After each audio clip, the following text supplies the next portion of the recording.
आज की इस कहानी का नाम है मोहब्बत। जरूरी नहीं है फूलाबाई का जिक्र, फिर भी एक बस्ती है जिसे जिसे सबने देखा है। पहली बार मैं भौचक रह गया था। पुराने मकानों में अजीब अजीब लोग रहते थे, दूर दूर से आए हुए लोग।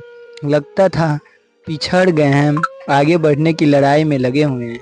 कुछ लड़कियां थी जो वेश्याएं वेश्याएं थी, कुछ लड़के दलाल थे। दिन भर लोग खामोश रहते थे, सोए हुए। शाम से हलचल शुरू होती थी। पूरी सड़क गाड़ियों, दलालों और ग्राहकों से भरी होती थी। बड़े बड़े होटलों की बत्तियां चमकने लगती थी। इनमें 5 या 3 तारे होते थे, या किसी में कोई तारा नहीं होता था। तारे दिखाई नहीं देते थे, हम उन्हें सिर्फ महसूस कर सकते थे। दूर दूर देशों के लोग यहाँ आते थे।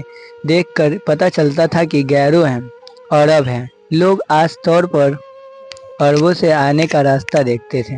दुकानों, होटलों, लड़कियों और दलालों को अरबों का इंतजार होता था। भिखारियों, बाजीगरों, हिजड़ों को भी अरबों का इंतजार होता था। अपने अपने कमरों की ऊंचाइयों से अरब लोग नीचे की दुनिया में देखा करते थे, जहाँ हिजड़े नाचते थे, बाजीगर खेल दिखाते थे, भिखारती औरतें बच्चे भीख मांगते थे, नटों के बच्चे सर्कस करते थे। हर खेल के बाद एक ही सवाल होता था, गरीब भूखा पेट के लिए खाना। अल्लाह रफीक रहम कर। सूखे दुबले फटेहाल हिंदुस्तानी अपना खाली पेट पीटते थे। औरत काले बीमार बच्चे दिखाती थी। अरब रफीक रहमदिल अल्लाह के नाम पर ऊपर से नोट फेंकते थे। दुबले काले इंसान उन पर टूट पड़ते थे। सबसे समझौता हो गया था। नोटों को लेकर लड़ाइयाँ होती थी, फिर नहीं होती थी, लेकिन फिर और मांगते थे। अल्लाह के नाम पर रफीक रहमदिल। अब अब अरब सिर्फ हंसते थे। कभी कभी कभी कागज के टुकड़े फेंकते थे। भीड़ एक बार फिर दौड़ पड़ती थी। हम सब लोग खुश थे, सब रहना जरूरी था। सारी दौलत यही थी, सब कुछ यही था, सिर्फ रहने की जगह नहीं थी। इसका भी इंतजाम हो गया था। एक कोना था, एक खाट काफी थी। यही मैंने फूलाबाई को देखा था। 55 या 60 साल की थकी हुई काली औरत, बालों में बंदरंग खिजाव लगाया था। बालों की जड़ें सफेद हो रही थी। कई जगहों सफेद बाल छूट थी आए थे। आते जाते एक बार उसने मुझे गौर से देखा था, दूसरी बार मुस्कुराई थी, तीसरी बार उसने आंख मार दी थी। मुझे क्या हुआ था मालूम नहीं, शायद मैं घबरा गया था। इससे पहले किसी औरत ने ऐसा नहीं किया था। उस दिन उस दिन से मैं होशियार हो गया था। आते जाते हमेशा दूसरी तरफ देखता था, लेकिन फिर चीजें ठीक नहीं हो रही थी। किसी न किसी तरह फूला समाने आ जाती थी, और ज्यादा बनी ठन्नी और ज्यादा थकी हुई जरा सा खांसती। फिर आंखों के कोनों से ताकती वही मुस्कुराहट। मैं परेशान हो गया था,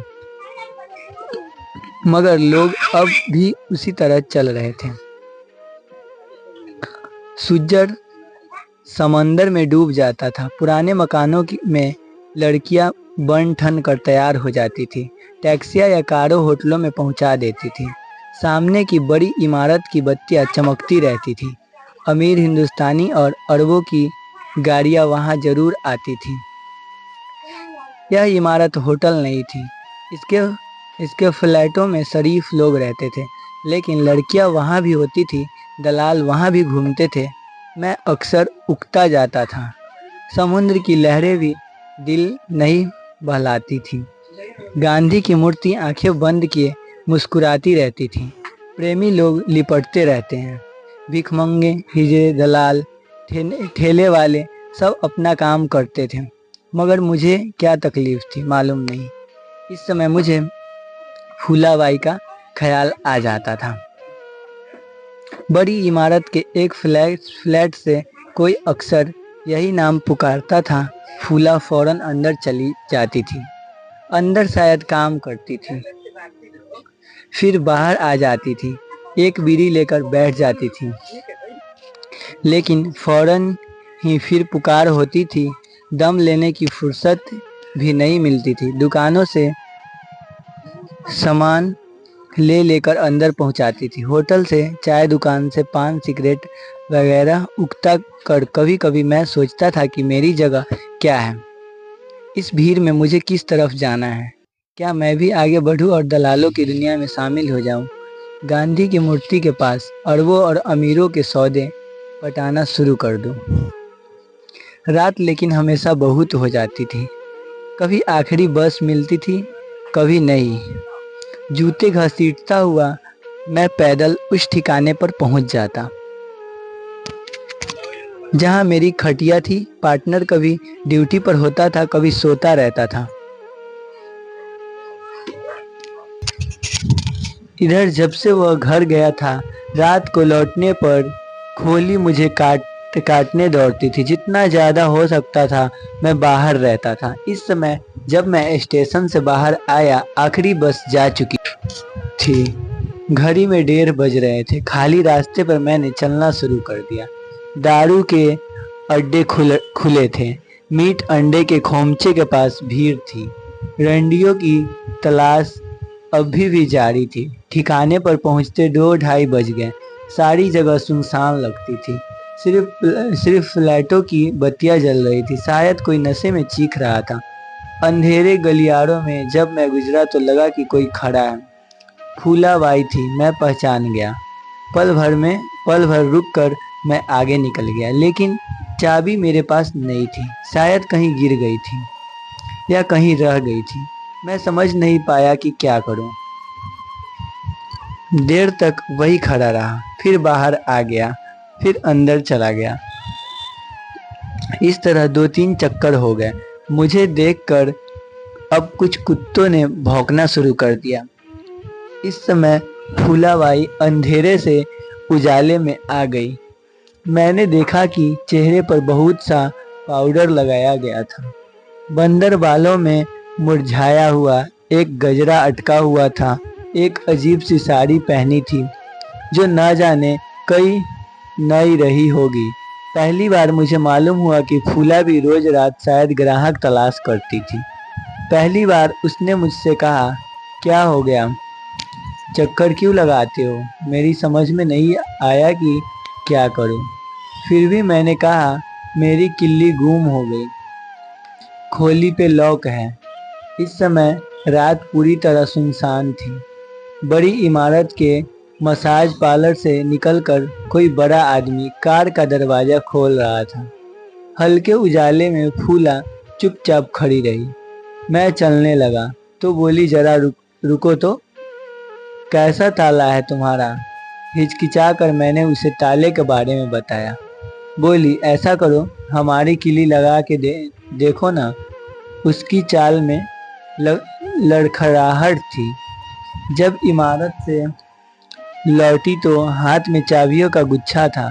मैंने कई चाबियां लगाई, एक भी नहीं लगी। फिर उसने कोशिश की, चाबियां पर चाबियां बदलती रही। पता नहीं कैसे ताला खुल गया। मैं पल भर वैसे ही खड़ा रह गया। अंदर जाकर बत्ती जलाई। अपने आप ही फूला अंदर आ गई।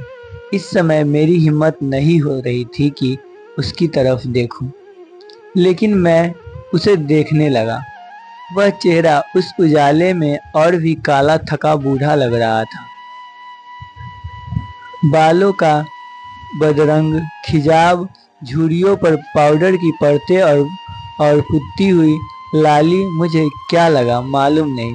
शायद बहुत बुरा लगा, शायद थोड़ा दुख हुआ। फूला बोली, मैं तुमको आते जाते रोज देखती।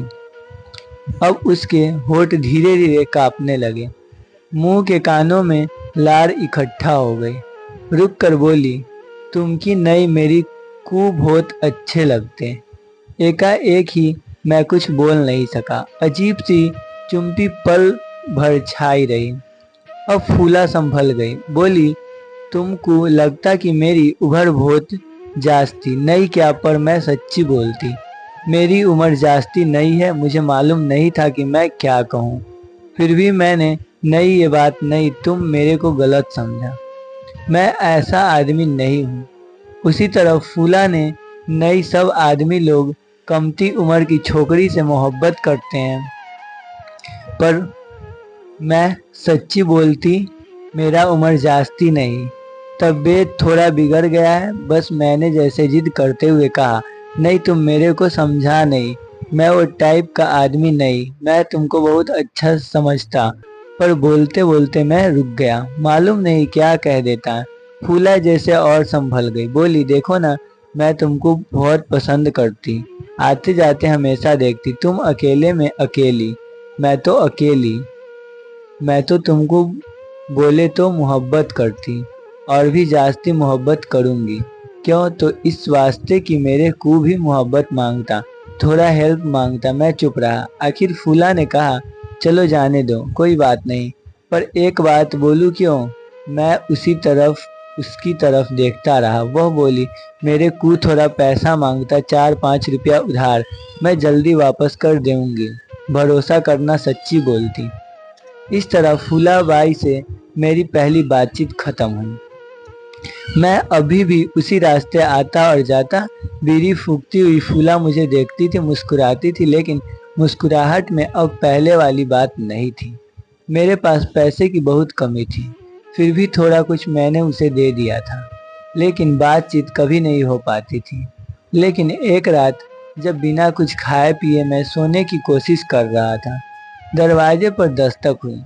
सामने फूला खड़ी थी। उसके मैले आंचल में कुछ ढका हुआ था। कुछ चिड़चिड़ा कर मैंने कहा, क्या है? आंचल के नीचे से एक रिकाबी उसने मेरी तरफ बढ़ा दी। होली में एक खुशबू सी फैल गई। प्लेट में पुलाव या इस तरह की कोई चीज थी। मैं उसी की तरफ देखता रह गया। उसने कहा, सुबह को प्लेट ले जाऊंगा, ऐसा खाली पेट नहीं सोने का। मुझे ताज्जुब हुआ था, उसको किसने बताया कि शाम मुझे खाना नहीं मिला। इसके बाद कई बार ऐसा होने लगा। गुजरते समय कई बार वह मेरे चेहरे को देखती, उसे बहुत कुछ मालूम हो जाता था।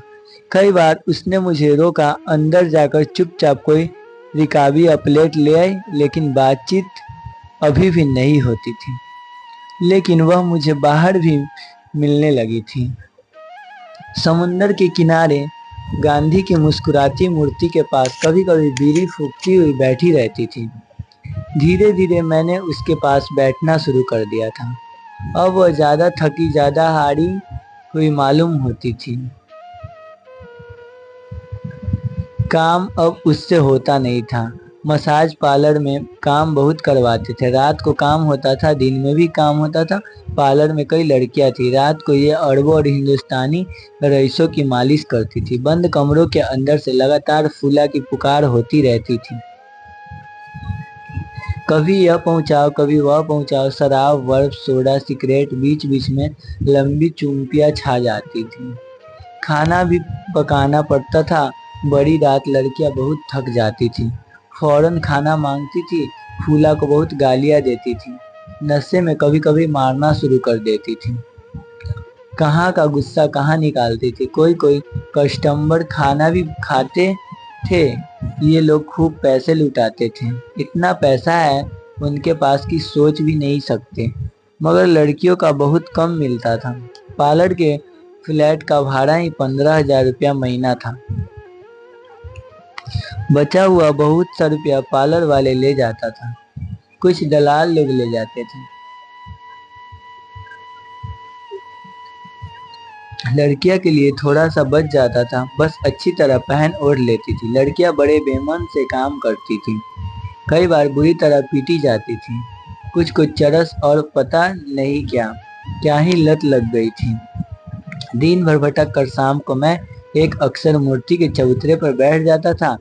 इस समय मुझे फूला का इंतजाम होता था। अपने दिल में सारा गुबार अब मैं उसके सामने निकालने लगा था, लेकिन अक्सर वह नहीं आ पाती थी। कई बार मूर्ति के पास रोशनी की जाती थी और भाषण होते थे, लेकिन टैक्सी वाले अरब अमीरों को यहाँ ले जाते थे। उनके साथ हिंदुस्तानी या नेपाली लड़कियां होती थीं। छोटी छोटी लड़कियों को अच्छे अच्छे कपड़े पहनाकर अरब लोग इन्हें सैर कराने लाते थे। इन सूखी मुरझाई लड़कियों पर फॉरेन की जींस और कमीज बड़ी अजीब लगती थी। इन कपड़ों को पहली बार पहन कर ये लड़कियां बहुत खुश दिखाई देती थी। हिंदुस्तानी दलाल और टैक्सी ड्राइवर हाथ बांधे पीछे पीछे चलते थे। बीच बीच में छोटी लड़की को डांट डांट कर बताते रहते थे कि कैसी हरकत करनी चाहिए और कैसी नहीं। रेत के किनारे के रेस्तरां और होटल बहुत ऊंचे और महंगे थे और अब लोग इन लड़कियों को वहां जरूर ले जाते थे। उस समय ऐसे खाने को पहली बार देखकर इन लड़कियों में की आंखों में पता नहीं कैसी चमक आ जाती थी। फिर इस तरह खाती कि बस देखते ही बनता था। और अब लोग इन लड़कियों को बहुत खुश करते थे। कभी घोड़ों पर बिठाते थे, कभी ऊंट पर, तरह तरह से इनकी रंगीन तस्वीरें उतरवाते थे। इतनी खुशियां एक साथ पाकर ये छोटी छोटी लड़कियां उछल उछल कर कभी यह मांगती थी, कभी वह। यह सब देखकर फूला को बहुत गुस्सा आता था। एक दिन झल्ला कर बोली, सुनते क्या, एक दिन इनका भी वही हाल होगा जो मेरा हो रहा है। मेरे को भी ये सबको बहुत मजा आता था, अचानक फूला जैसे रुआसी हो गई। हो सकता है यह सही हो, शायद कहीं फूला का भी एक जमाना रहा हो। यह बात सच हो, दूर दूर से लोग फूला का पता लगा कर आते।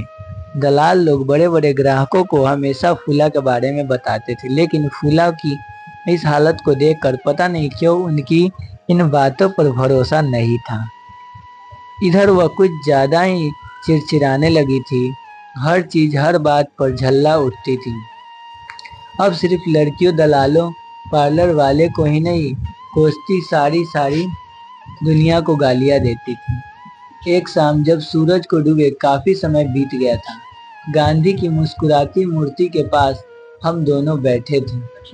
जोड़े प्यार कर रहे थे, लड़कियां ग्राहक तलाश कर रही थी, हिजड़े नाच रहे थे और भिखारी मांग रहे थे। फूला कुछ ज्यादा ही चुप थी। मैं भी चुपचाप तमाम लोगों को देख रहा था, जो बहुत खुश दिखाई दे रहे थे। अचानक मैंने महसूस किया कि फूला मेरे पास सड़क आई है, लेकिन मैं अनजान बना रहा।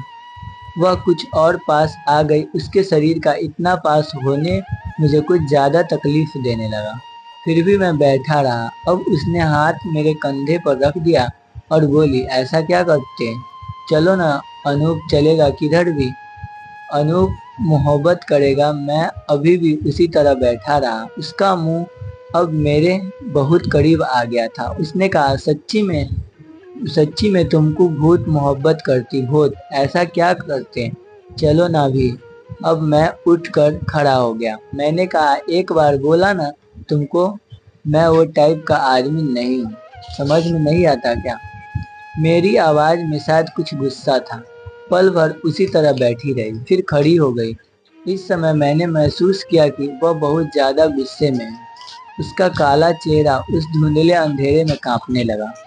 बहुत ही नंगी गालियां देकर वह बोली, जा रे साला, जा जा, तू तो मोहब्बत करेगा, हिजड़ा, तेरा बाप भी मोहब्बत नहीं कर सकता।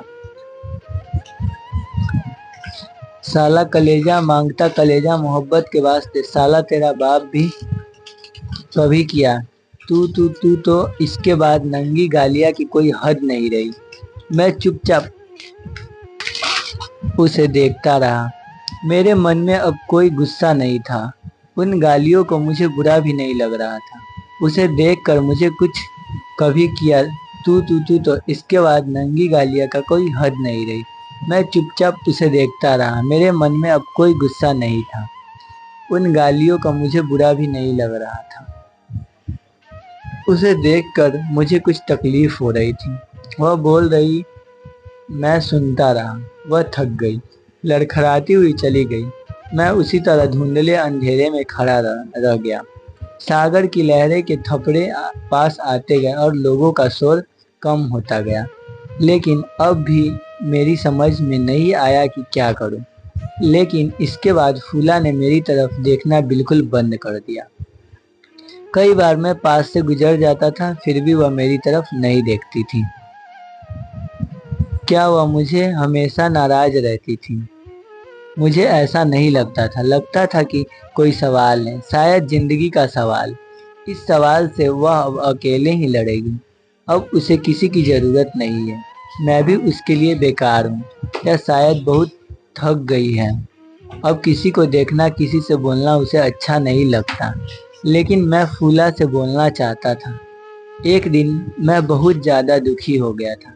इधर दफ्तरों और कंपनियों में लोगों को सिर्फ 6 महीने के लिए काम पर रखा जाता था। इससे काम करने वाले हमेशा टेम्परेरी रहते थे, इनके परमानेंट होने का कोई खतरा नहीं था। हर 6 महीने के बाद उन्हें काम से अलग कर दिया जाता था। इसके बाद नया अपॉइंटमेंट दिया जाता था। इस बार कंपनी ने मुझे नया अपॉइंटमेंट देने से इनकार कर दिया। अचानक ही मैं बेकार हो गया। इतना परेशान मैं पहले कभी नहीं हुआ था। लगा कि खूब रो। उस दिन बहुत मन हो रहा था कि फूला से सब कुछ कह दूं, लेकिन मूर्ति चबूतरे पर आना उसने बंद कर दिया था। लौटते समय रास्ते में मिली जरूर, लेकिन देखकर भी मुझे अनदेखा कर दिया। मैं वहां से बार बार गुजरा, मगर उसने मेरी तरफ देखा तक नहीं। उस समय मुझे उस पर गुस्सा भी आया था। मेरा रूम पार्टनर हमेशा सोता रहता था। उसकी ड्यूटी हमेशा रात को रहती थी। मेरी उसकी बातचीत बहुत कम हो पाती थी। अब मैं अकेला ही सागर किनारे दूर दूर तक घूमता रहता था। इस इलाके में नई नई और ऊंची ऊंची बिल्डिंगें खूब बन रही थी। हम लोग इन्हें बस देख सकते थे। मैंने सुना था कि बिल्डर लोग एक एक फ्लैट के कई कई लाख रुपए लेते हैं। बहुत से बड़े बड़े स्मगलर लोग बिल्डर बन जाते हैं। बहुत से लोग रुपये देकर ये फ्लैट खरीदते हैं, फिर लाखों रुपए खर्च कर इन फ्लैटों को सजाते हैं। ये सारी बातें सुनना था, लेकिन मुझे भरोसा नहीं था। मैंने यह भी सुना था कि लोग बहुत जल्दी अमीर हो जाते हैं। इस बात पर मुझे भरोसा नहीं था। इन दिनों में मेरे मन में फूला से बात करने की बड़ी इच्छा होती थी। दिन भर धक्के खाकर शाम को जब घर लौटता था, तो हर रोज मेरे पास एक नई कहानी होती थी। ये कहानी अक्सर निराशा, बेइज्जती और दुखी की कहानी होती थी। काम मिलना बड़ा मुश्किल हो रहा था। हर जगह अपने अपने लोगों को काम दिया जा रहा था। ये सब कहानियां मैं पहले की तरह ही फूला को सुनाना चाहता था। तो दोस्तों, आज की ये कहानी आपको कैसी लगी कमेंट बॉक्स में ज़रूर बताना, और चैनल पे नए तो चैनल को सब्सक्राइब करके वीडियो को ज़रूर से ज़रूर लाइक करें।